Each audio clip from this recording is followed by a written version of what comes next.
Welcome to Tenor Tech, where I solve the problems you didn't even know you had. You start by getting both devices ready. Make sure your Mac has AirPlay receiver enabled in system settings under sharing. This lets your Mac accept streams. Once done, join the same Wi-Fi network on both devices. Wired Mac still works when on same LAN. You can keep Bluetooth on to simplify discovery, but it is not required. Now unlock your iPhone, swipe down to open Control Center, and get ready to select screen mirroring so you can choose your Mac. Now you actually connect. From Control Center on the iPhone, tap Screen Mirroring, then look for your Mac in the list. Tap it. If the Mac displays a 4-digit code, enter it on the iPhone.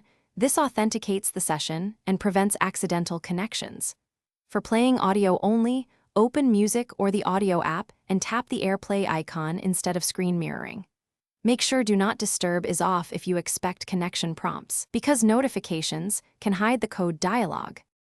Finish by adjusting display and audio settings so it fits your needs. On the Mac, accept the incoming session and choose whether to use the Mac display at native size or scaled. You can also mirror or use extended display depending on Mac OS options.